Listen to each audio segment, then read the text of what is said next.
നമസ്കാരം, മലയാളി വാർത്തയിലേക്ക് സ്വാഗതം.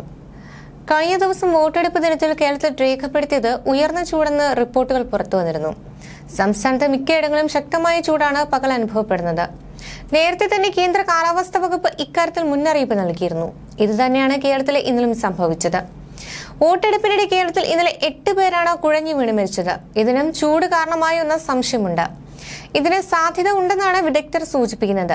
ഈ കാലാവസ്ഥയിൽ കഴിയുന്നതും തെരഞ്ഞെടുപ്പ് പോലുള്ള പരിപാടികൾ ഉണ്ടാകാതിരിക്കേണ്ടതാണ്. എന്നാൽ ദൗർഭാഗ്യവശാൽ അങ്ങനെ ഉണ്ടായി. രാത്രി വൈകിയും വോട്ടെടുപ്പ് സമയം നീട്ടിയും മറ്റും ഇതിനെ അതിജീവിക്കാൻ ശ്രമിക്കാമായിരുന്നു. അങ്ങനെ ചെയ്തിരുന്നെങ്കിൽ ഒരുപക്ഷെ പല പ്രയാസങ്ങളും ഒഴിവാക്കാമായിരുന്നുവെന്നാണ് പൊതുജനാരോഗ്യ വിദഗ്ധനായ ഡോക്ടർ NM അരുൺ പറയുന്നത്. പാലക്കാടാണ് ഇന്നലെ ഏറ്റവും അധികം ചൂട് അനുഭവപ്പെട്ടത്. 41.4 ഡിഗ്രി സെൽഷ്യസ് ആയിരുന്നു പാലക്കാട്ടെ ഇന്നലത്തെ താപനില. പാലക്കാട്ട് ഉഷ്ണതരംഗവും ഇന്നലെ സ്ഥിരീകരിച്ചിരുന്നു. ഇവിടെ ഉഷ്ണതരംഗം തുടരുമെന്നാണ് ഇപ്പോൾ കാലാവസ്ഥാ വകുപ്പ് അറിയിക്കുന്നത്. അതിനാൽ പാലക്കാടുള്ളവർ ജാഗ്രതയോടെ തുടരണം. ദീർഘസമയം പുറത്ത് തുടരുന്നത് ഒഴിവാക്കുക. ധാരാളം വെള്ളം കുടിക്കുക. പുറത്തിറങ്ങുകയാണെങ്കിൽ തൊപ്പി, കണ്ണട എന്നിവ ധരിക്കുക. അയഞ്ഞ വസ്ത്രങ്ങൾ ധരിക്കുക എന്നിങ്ങനെ പല കാര്യങ്ങളും ഉഷ്ണതരംഗത്തിന്റെ പശ്ചാത്തലത്തിൽ ശ്രദ്ധിച്ച് ചെയ്യേണ്ടതാണ്. പാലക്കാട് മാത്രമല്ല, കൊല്ലം, തൃശൂർ ജില്ലകളിലും ഉഷ്ണതരംഗത്തിന് സാധ്യതയുണ്ടെന്നാണ് മുന്നറിയിപ്പ്. പൊതുവെ ഈ ജില്ലകളിൽ ചൂട് കൂടുതലായി അനുഭവപ്പെടും. ഇന്നലെ കേരളത്തിൽ മിക്കയിടങ്ങളിലും 36 ഡിഗ്രിക്ക് മുകളിൽ ചൂട് പോയിട്ടുണ്ട്. അതിനാൽ തന്നെ പല സ്ഥലങ്ങളിലും 37, 38, 39, 40, 41 ഇങ്ങനെ ചൂട് കൂടിക്കൂടി വരികയുള്ളൂ. വെള്ളാനിക്കര, പാലക്കാട്, കരിപ്പൂർ, കോഴിക്കോട്, കൊച്ചി സ്റ്റേഷനുകളിൽ മുൻവർഷത്തെ താരതമ്യപ്പെടുത്തുമ്പോൾ ഇന്നലെ കൊടും ചൂട് അനുഭവപ്പെട്ടു എന്ന് പറയാം. അതിനാൽ തന്നെ വോട്ടെടുപ്പ് ദിനത്തിൽ ചൂട് ആളുകളെ ബാധിച്ചു എന്ന് നിസ്സംശയം പറയേണ്ടി വരും. കേന്ദ്ര കാലാവസ്ഥാ വകുപ്പ് സംസ്ഥാനത്ത് ആദ്യമായി പാലക്കാട് ജില്ലയിൽ ഉഷ്ണതരംഗം സ്ഥിരീകരിക്കുകയായിരുന്നു.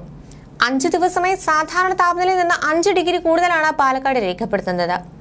2016 ഉഷ്ണതരംഗ മുന്നറിയിപ്പ് പ്രഖ്യാപിച്ചിരുന്നെങ്കിലും സ്ഥിരീകരിച്ചിരുന്നില്ല. താപനില ശരാശരിയിൽ നിന്ന് 4.5 ഡിഗ്രിക്ക് മുകളിൽ ഉയരുകയും ദിവസങ്ങളോളം നീണ്ടു നിൽക്കുകയും ചെയ്യുമ്പോഴാണ് ഉഷ്ണതരംഗമായി കണക്കാക്കുന്നത്. ഉത്തരേന്ത്യയെ അപേക്ഷിച്ച് കേരളത്തിൽ ഉഷ്ണതരംഗം അപൂർവമായിരുന്നു. കേരളത്തിന്റെ ചരിത്രത്തിൽ ആദ്യമായി ഉഷ്ണതരംഗം പ്രഖ്യാപിച്ചത് 2016 ഏപ്രിലിലാണ്. പാലക്കാട് ജില്ലയിൽ ചൂട് 41 ഡിഗ്രിക്ക് മുകളിൽ എത്തിയപ്പോഴായിരുന്നു അത്. 28 വരെ കൊല്ലം, തൃശൂർ ജില്ലകളിൽ ഉഷ്ണതരംഗ മുന്നറിയിപ്പ് നൽകിയിട്ടുണ്ട്. തുടർച്ചയായ ദിവസങ്ങളിൽ അതിതീവ്ര ചൂട് രേഖപ്പെടുത്തിയതിന്റെയും അടുത്ത ദിവസങ്ങളിലും 40 ഡിഗ്രി സെൽഷ്യസ് വരെ താപനില ഉയർമെന്ന പ്രവചനത്തിന്റെയും അടിസ്ഥാനത്തിലാണിത്.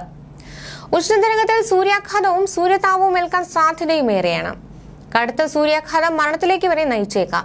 രാവിലെ 11 മുതൽ വൈകിട്ട് 3 വരെ സൂര്യപ്രകാശം നേരിട്ട് ശരീരത്തിൽ ഏൽക്കരുതെന്നും നിർദ്ദേശമുണ്ട്. 4 ദിവസം ഉയർന്ന ചൂടാണ് രേഖപ്പെടുത്തുന്നത്. പാലക്കാട് 31 ഡിഗ്രി, കൊല്ലത്ത് 40 ഡിഗ്രി, തൃശൂർ 39 ഡിഗ്രി, പത്തനംതിട്ട, കോഴിക്കോട്, കണ്ണൂർ ജില്ലകളിൽ 38 ഡിഗ്രി, ആലപ്പുഴ, കോട്ടയം, എറണാകുളം, മലപ്പുറം, കാസർഗോഡ് ജില്ലകളിൽ 37 degree, Thiruvananthapuram 36 degree, Wayanad, Idukki, Kottayam 33 degree എന്നിങ്ങനെയാണ് രേഖപ്പെടുത്തുന്നത്. അതിനിടെ 30 വരെ തിരുവനന്തപുരം, കൊല്ലം, പത്തനംതിട്ട, കോട്ടയം, ഇടുക്കി, തൃശൂർ ജില്ലകളിൽ നേരിയ മഴ ലഭിക്കുമെന്ന് കേന്ദ്ര കാലാവസ്ഥാ വകുപ്പ് അറിയിക്കുന്നു. ഇന്ത്യൻ മഹാസമുദ്രത്തിലെ ശക്തമായ കാറ്റിനെ തുടർന്ന് തിരമാലകൾ വൻ തിരകളായി മാറുന്ന കള്ളക്കടൽ പ്രതിഭാസം ഉണ്ടാകുന്നതിനാൽ തീരദേശവാസികൾ ജാഗ്രത പാലിക്കണമെന്ന് ദേശീയ സമുദ്ര പഠന ഗവേഷണ കേന്ദ്രവും അറിയിച്ചു. ന്യൂസ് ഡെസ്ക്, മലയാളി വാർത്ത.